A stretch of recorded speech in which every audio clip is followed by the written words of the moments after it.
Shalom Bapak Ibu, saudara-saudari terkasih, sidang jemaat yang berbahagia, jumpa lagi di dalam Suara Gembala. Saudaraku, kali ini kita akan berbicara tentang kualitas hidup rohani kita. Dan itu ditulis di dalam surat Rasul Paulus kepada jemaat Korintus. Kita temukan di dalam 1 Korintus 3 ayatnya yang ke-10 sampai ayat yang ke-15. Saya bacakan, saudara. Judulnya Dasar dan Bangunan. Sesuai dengan kasih karunia Allah yang dianugerahkan kepadaku, aku sebagai ahli bangunan yang cakap telah meletakkan dasar, dan orang lain membangun terus di atasnya. Tetapi tiap-tiap orang harus memperhatikan bagaimana ia harus membangun di atasnya.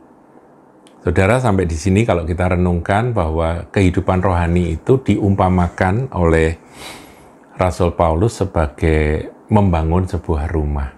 Jadi yang pertama, terpenting itu adalah fondasi ya. Jadi diletakkanlah fondasi atau dasar. Setelah itu dia berkata, orang mau membangun di atasnya itu ya terserah orang tersebut mau membangun seperti apa. Demikian hidup rohani. Begitu kita terima Yesus Kristus sebagai Tuhan dan Juru Selamat, itu kita sudah punya fondasi, saudaraku. Ya, fondasinya nggak mungkin yang lain. Harus Yesus Kristus Tuhan. Nggak ada yang lain. Tetapi bagaimana kita membangun hidup rohani kita, kualitasnya seperti apa, itu tergantung bahan-bahan yang akan kita pakai untuk membangunnya. Nah, itu digambarkan di sini. Ayat 11, karena tidak ada seorang pun yang dapat meletakkan dasar lain daripada dasar yang telah diletakkan, yaitu Yesus Kristus. Jadi dasarnya, fondasinya tetap Tuhan Yesus Kristus. Ayat 12, entah orang membangun di atas dasar ini dengan 1. Emas, perak, batu permata, kayu, rumput kering, atau jerami. Jadi ada 6 benda yang dipakai sebagai ilustrasi oleh Rasul Paulus. Kemudian ayat 13 dikatakan, sekali kelak pekerjaan masing-masing orang akan nampak, karena hari Tuhan akan menyatakannya, dan sebab ia akan nampak dengan api, dan bagaimana pekerjaan masing-masing orang akan diuji oleh api itu. Ya, karena Tuhan kita, Allah kita itu adalah api yang menghanguskan, dan dia akan menyatakan dirinya seperti api. Jika pekerjaan yang dibangun seseorang tahan uji, ia akan mendapat upah. Jika pekerjaannya terbakar, garis bawahi kata terbakar, saudara, ayat 15. Ia akan menderita kerugian, sebab ia sendiri akan diselamatkan, tapi seperti dari dalam api. Jadi ujiannya itu nanti ketika kita berjumpa dengan Tuhan, Tuhan akan menyatakan diri seperti api. Dia akan nampak seperti api. Nah, ketika kita harus melewati api itu, disitulah ujian apakah bangunan kita itu terbakar atau utuh. Nah, kembali kepada material ya, yang tadi didaftar oleh Rasul Paulus di ayat 12. Ada 3 bahan yang disebut di depan, yaitu emas, perak, batu permata. Kemudian ada 3 bahan yang disebut kemudian, yaitu kayu, rumput kering, jerami. Nah, kayu, rumput kering, jerami, itu kalau lewat api gimana menurut Anda? Iya, pasti, saudaraku ya. Ketiganya ini pasti akan hangus. Memang kayu agak lama hangusnya, tapi juga akan terbakar habis. Jerami cepat sekali, saudara. Rumput kering juga cepat. Jadi, apapun yang terbuat dari bahan-bahan yang terbakar nanti akan hangus. Kalau hangus ya lenyap, saudara. Nah, ini bicara tentang upah nanti di surga. Ketiganya yang digambarkan sebagai kayu, rumput kering, dan jerami ini akan habis, lenyap. Tidak berbekas, saudaraku. Orang itu sendiri mungkin akan selamat, dikatakan orang itu selamat, tapi dia rugi. Karena kerja, pelayanan seperti apapun juga di atas muka bumi ini, upahnya nggak ada nanti, hangus.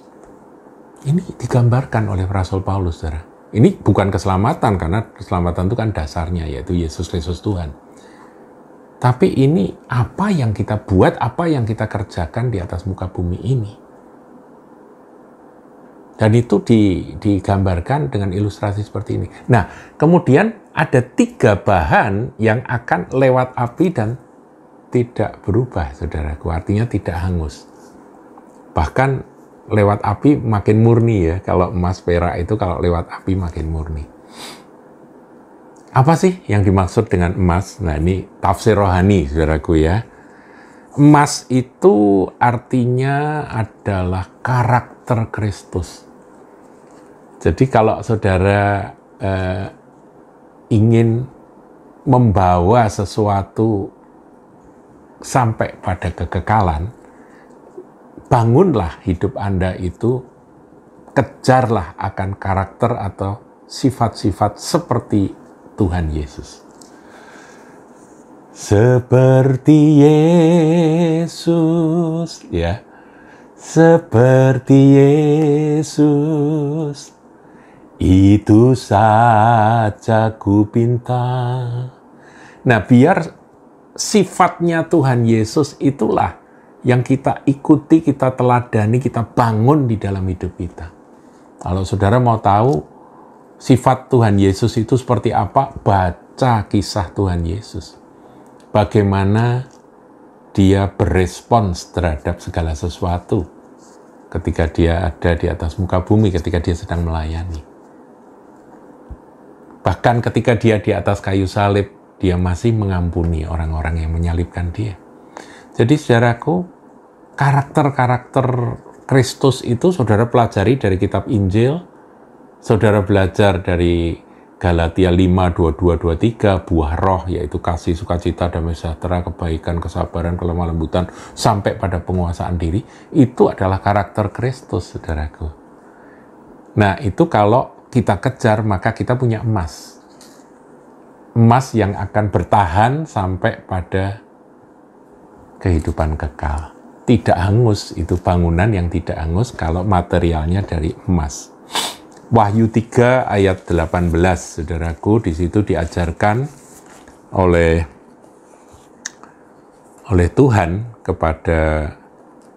disampaikan kepada Yohanes yang dikasihi.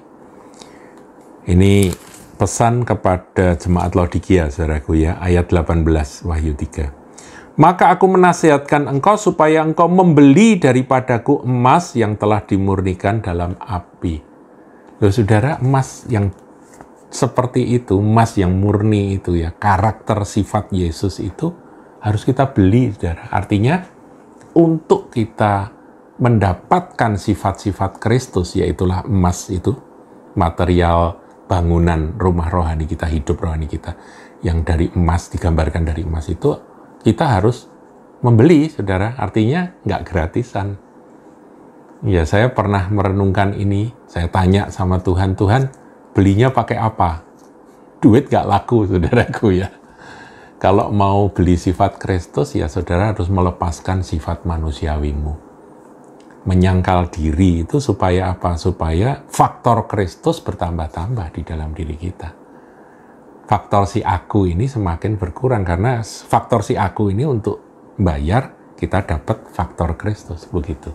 Barternya itu begitu. Kemudian yang kedua, perak. Perak itu apa sih? Nah, kita lihat dalam Amsal 10 ayat 20, saudaraku. Ini bagus ini ayatnya. Lidah orang benar seperti perak pilihan. Ya. Ini Amsal 10 ayat 20. Lidah orang benar seperti perak pilihan. Jadi perak itu berbicara tentang lidah. Tentang perkataan yang keluar dari bibir mulut kita.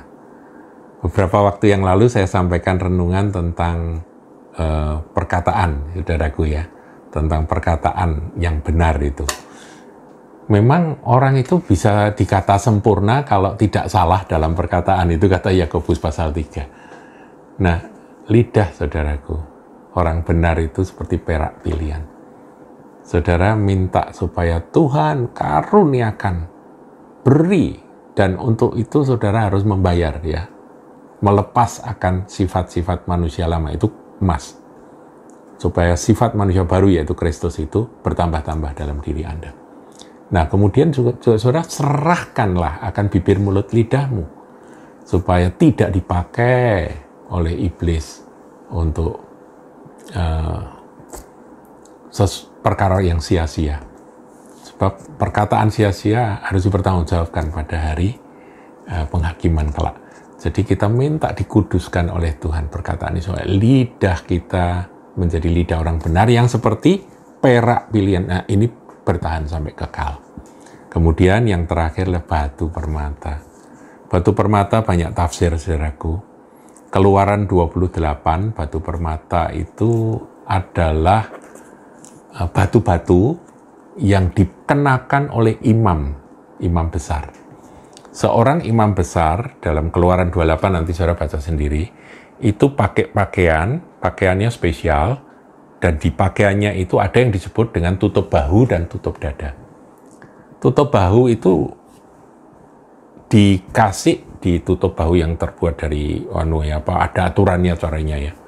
Dijalin dari benang emas itu. Kemudian itu ada permata krisopras, saudaraku. Taruh di bahu kiri, bahu kanan. Itu tutup bahu, itu harus dipakai, saudaraku. Ketika menghadap Tuhan harus dipakai. Nah, di batu permata krisopras itu ada terukir 6 suku Israel di sebelah satunya, kanan maupun kiri, 12 suku. Dipikul, saudaraku, oleh imam besar, ditaruh bahu kan dipikul, dibawa ke hadirat Tuhan. Ini bicara tentang apa? Tentang doa syafaat. Saudaraku, kita kumpulkan harta di sorga, emas, karakter Kristus, kemudian apa? Perkataan yang benar, berkatalah benar seorang dengan akan yang lain. Kemudian yang terakhir, yaitu batu permata. Doa syafaat. Berdoa syafaat bagi umat Tuhan, bagi gereja Tuhan, bagi pekerjaan Tuhan. Bukan hanya di bahu, saudaraku, ada tutup dada. Tutup dada itu 12 permata macam-macam itu ditaruh di dada ini. Artinya apa? Kalau kita bersyafaat itu dengan segenap hati. Ditaruh di hati, di dada. Ini maknanya, saudaraku. Ya, ini makna yang luar biasa, di mana kita ini diberi kesempatan sebelum kita meninggal dunia, ini kan diberi kesempatan untuk nanti kita menghadap Tuhan, nanti kita melewati api itu hangus atau tidak. Kalau hangus rugi, saudaraku. Jangan kita cuma, wah pokoknya hebat, pokoknya kelihatan orang hebat, tapi nggak ada 3 itu. Itu namanya kayu, rumput kering, dan jerami. Saya harap saudara diberkati dengan suara gembala kali ini. Tuhan Yesus memberkati.